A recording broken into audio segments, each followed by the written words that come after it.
I've saved my progress as manygradients.ai. In this exercise, I'm going to show you how to change the size and angle of multiple gradients at the same time using the gradient tool.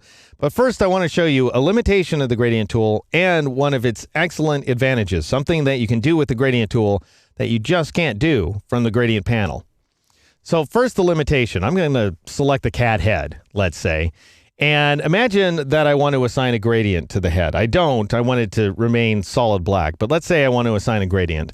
Why, you would naturally assume that given that the gradient tool can do everything else, that it would let you assign a gradient. Well, that would be the wrong assumption. If you grab the gradient tool and you drag, you're going to create an annotator. So that's going to make you think, yep, I'm going to create a gradient here.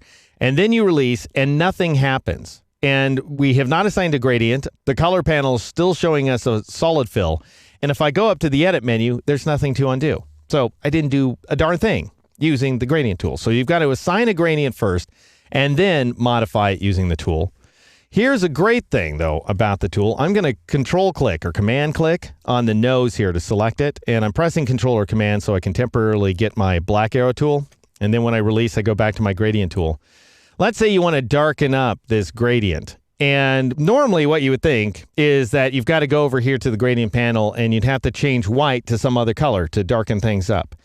Well, what you can do instead is move the color stop out of the shape. So out beyond the end of the path. So the gradient can actually be much larger than the path, in other words. That's not something you can make happen inside the gradient panel.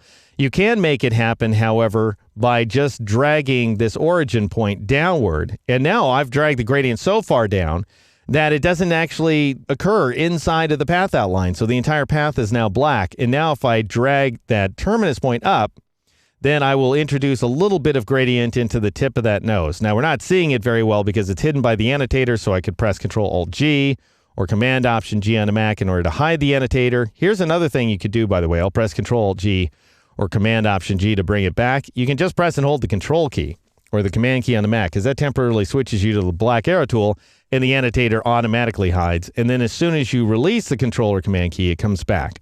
All right, I'm going to move this guy up a little bit. I don't want the nose to be quite that dark. And then I'm going to drag this point down and in like so that we end up with this effect here. And I'm showing you the effect once again by pressing Control or Command on the Mac. All right, let's grab these two muzzle shapes. I've got Control down still, so Control click or Command click on one, Control Shift click or Command Shift click on the other to select both of them.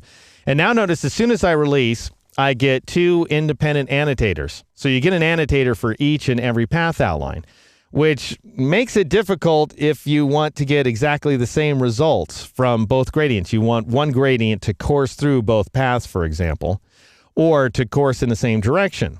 So what you might figure is, well, you got to be careful with what you're doing. You got to edit these two guys independently of each other like so. And then I'd have to extend this guy back up if I wanted to, like so, and so on. Well, what you can really do instead is you just start dragging from a neutral point. So let's say I want the gradient to start right about here under the animal's eye and end at the muzzle. So I'm going to drag down like so, and I'm pressing the Shift key as I do.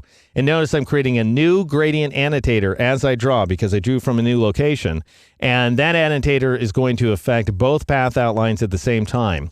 You can also make a gradient go through multiple paths, and you do that by dragging through the paths like so. So in other words, in this case, it starts over here on the right side of the right muzzle and continues all the way over to the left side of the left muzzle without any break in between the two paths, except for the break that's created by the stroke. If I were to get rid of the stroke, we would have a smooth, continuous gradient. Anyway, that's not what I want. This is what I want. So I'll go ahead and drag once again, press the Shift key as I drag to constrain the angle to exactly vertical like so.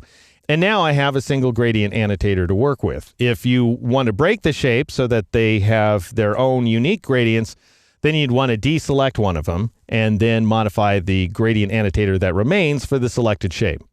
So that's how you go about changing the angle of multiple gradients at once. In the next exercise, I'll show you a few other ways to assign symmetry to your gradients inside Illustrator.